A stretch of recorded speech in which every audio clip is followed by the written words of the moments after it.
अब हाम्रो यहाँनिर रिभर छ जसरी पहिला हामीले आजले देखिसकेको छ शिक्षा मन्त्रालयमा कुन खालको हालत भएको कुन खालको इन्सिडेन्ट घटेको छ त्यो इन्सिडेन्टलाई चाहिँ हामीले याद राखेर भोलिको दिनमा यहाँ त्यस्तो खालको इन्सिडेन्ट आएको खण्डमा चाहिँ हामीले कसरी आफ्नो साथै अरूको पनि केयर जोगाउन सक्छ भन्ने बारे चाहिँ हामीले यो मौकाबाट सिक्नुहोस् पनि यहाँनिर फायरमा लगाउनु भएको छ तपाईँलाई डोरीमा कसरी नटिङ गर्ने कस्तो प्रकारले ल्याउने भन्ने कुरालाई पनि जानकारी दिनुहुन्छ है एसएससीबाट हुनुहुन्छ उहाँहरू वेल ट्रेन पनि हुनुहुन्छ कस्तो प्रकारले जग्गामा हामीले कदम राख्नुपर्छ भन्ने कुरा सूचना सूचना सूचना कृपा गरेर सुरक्षित स्थानमा गएर बस्ने हामी आग्रह गर्दछौँ। ड्याम फुटेर खोलाको स्तर बढिसकेको छ त्यसैले सबै मानवलाई झट्टभन्दा झट्ट आफ्नो सुरक्षित स्थानमा गएर बस्ने हामी प्रहरीबाट निवेदन गर्दछौँ।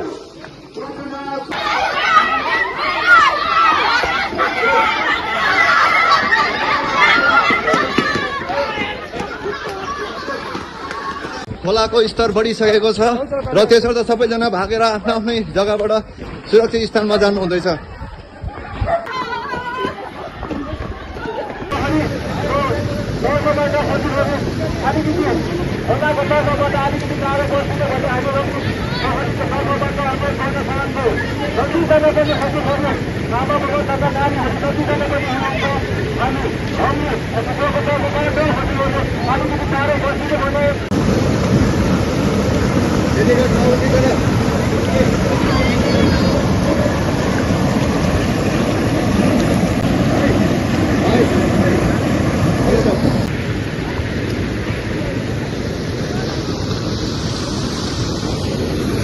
Stop.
진짜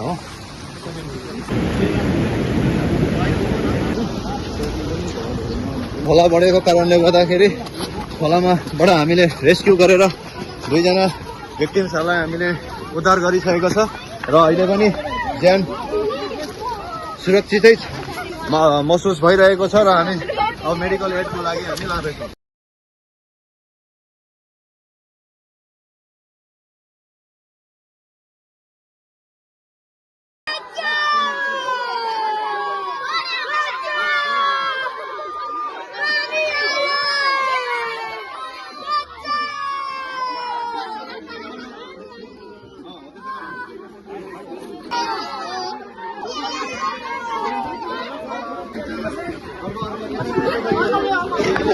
What?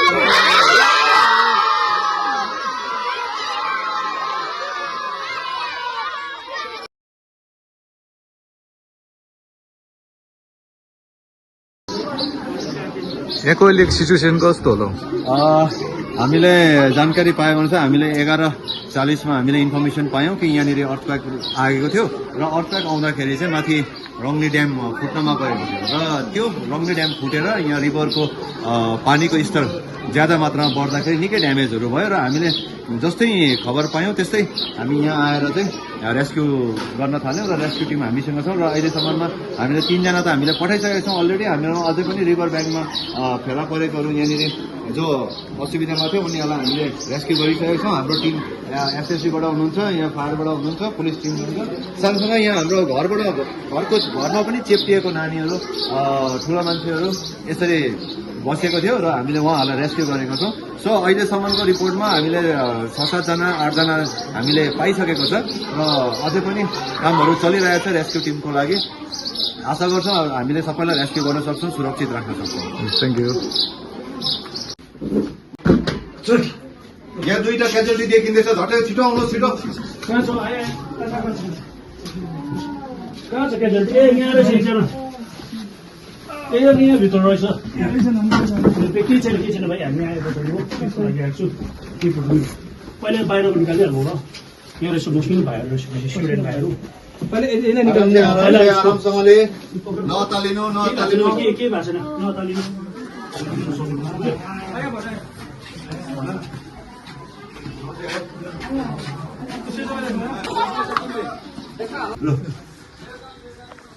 अझै एकजना रहेछ यहाँनिर हो। आरामले के हुँदैन के हुँदैन। स्टेसन कहाँ छ?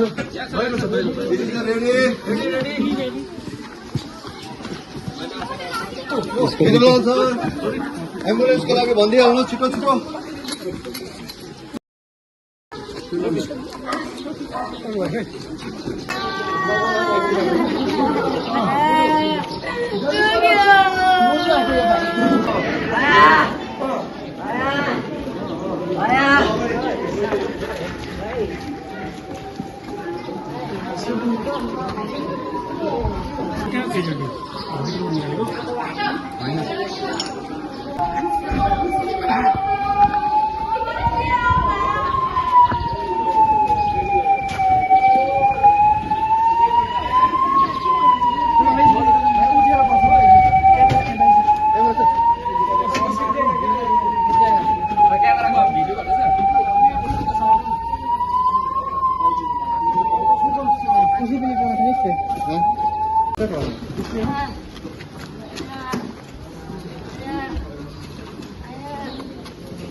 भाइ टाउको अलिकति उठा जस्तो गरेर ल।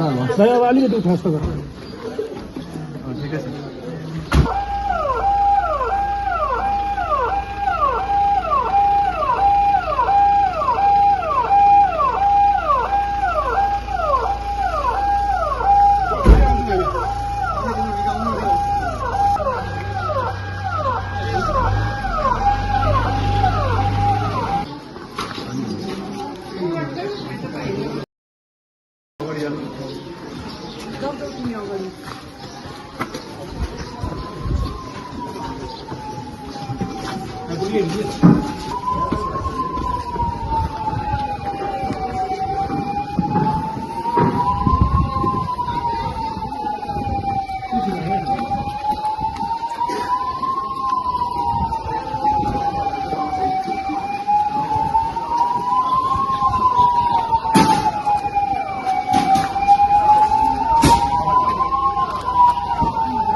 डिजास्टर म्यानेजमेन्टको मक ड्रिल भएको थियो र यो हामी मक ड्रिलको यो टिमले आज रेस्क्युहरू गरेर है कसरी उद्धार गर्नुपर्छ भन्ने कुरा बारेमा हामीले सिक्यौँ पनि र आपतकालीन आइपर्दाखेरि कसरी आफूलाई सँगसँगै अरूलाई पनि बचाउन सकिन्छ भन्ने बारे हामीले यस मक ड्रिलबाट हामीले जान्यौँ र जनसाधारणलाई पनि हामीले यो ज्ञान बाँड्ने प्रयास पनि गर्यौँ र बाँडेका पनि छौँ। आशा गर्छौँ यो मक ड्रिलले धेरै सहायता गर्नेछ यदि कुनै प्रकारको आपदा आइपरेका खण्डमा। हामी म यस टिमको इन्चार्ज भएको नाताले म यस मक ड्रिलको सबै टिमलाई म थ्याङ्क यू पनि भन्न चाहन्छु।